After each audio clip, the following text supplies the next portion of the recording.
Bears and Saints. It felt just how we thought it would. But the Bears had a chance in this game. I know a lot of people don't see it. But they went into the half only down by 4. The defense was playing, they was doing what they needed to do. But what I would like to point out, this shit blew my high too, yo. It blew my fucking high. When Wims drops a touchdown pass right in the fucking basket. You cannot do that in a playoff game against Breeze and the Saints, man. Not even that. Before that, he caught a fucking crazy ass catch on the sideline.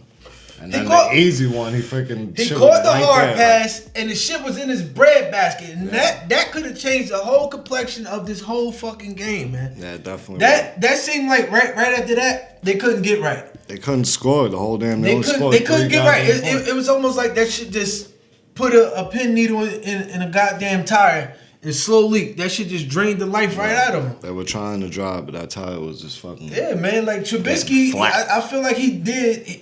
He made some good throws, made some good effort, but he didn't have much help from the receivers. And he didn't have no where he needed his fucking receivers to be at tip top. No room for mistakes, errors, dropping touchdown passes is unacceptable. You gotta.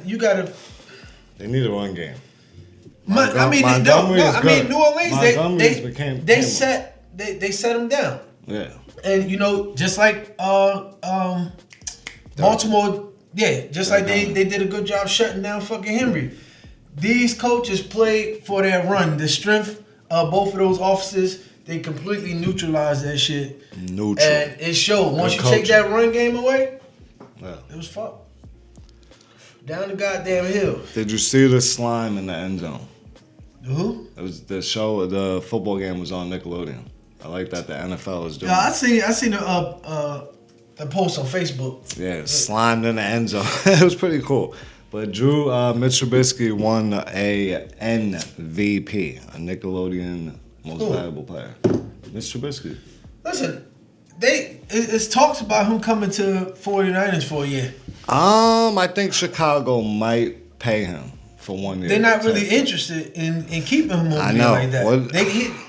They're gonna make it in this game, I'm gonna have to say it wasn't Mr. Trubisky's fault. It wasn't. No, and you know what? You can't win a game with 12 rushes and only 31 guys. Listen, you need and not for nothing, Chicago's defense played a hell of a game. Yeah.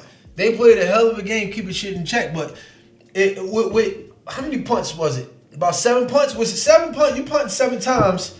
It's not good. Khalil Mack either.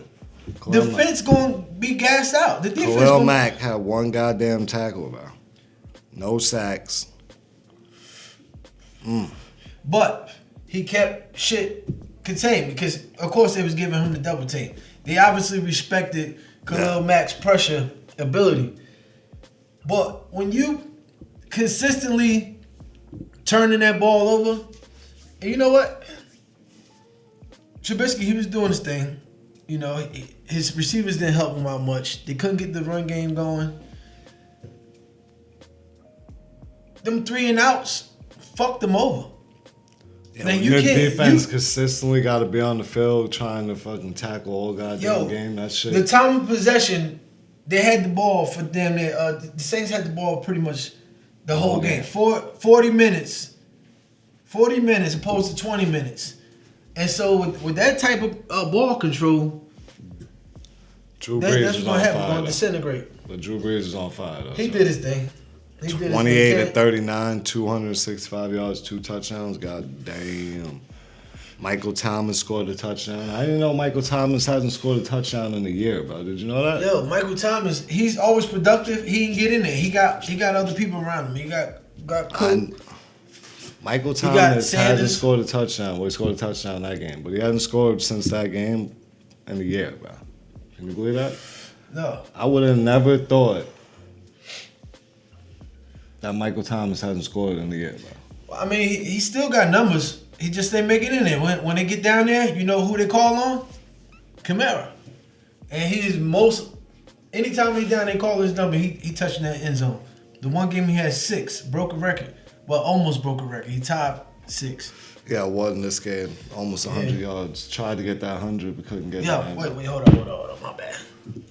Yo, loud pack shout out goes to Jimmy Graham for that walk-off touchdown at the end. I was happy. I know it's bittersweet because he one of the greatest players this might have been his last year. And the whole game, he really wasn't getting no targets. The one time they bomb into him, he goes up with the best one-handed snatch out of the air and straight up walked into the locker room right after that. No fucking celebrating. No, he caught the shit, landed in the end zone, spiked the ball, kept it moving out the fucking... Yeah, it's probably. I can imagine he cried in the locker room. Yeah, because this probably gonna be his last shit. A lot of players that were in his playoffs. And this was his chance to roll into the playoffs on an 8-8 Bears team, and to see. I know he was pissed at Williams for dropping that wide open fucking pass because I knew I would have been. I was kind of pissed, and I ain't even a Bears fan. I was like, bro, how the fuck do you drop? That's like. Not even that it's a bad drop. It like kills the momentum, bro. You could have put momentum. You killed the fucking momentum. Your team could have had so much momentum. Man. You just made a nice ass catch before that, and then you go make a touchdown. Hit him here. Boom, boom, boom. Yeah. You making millions, buddy. Millions. You cannot drop those passes. That could have been the difference in his ball game. I feel bad for Mitchell Trubisky and the Bears. Yeah. And Nagy. Me too.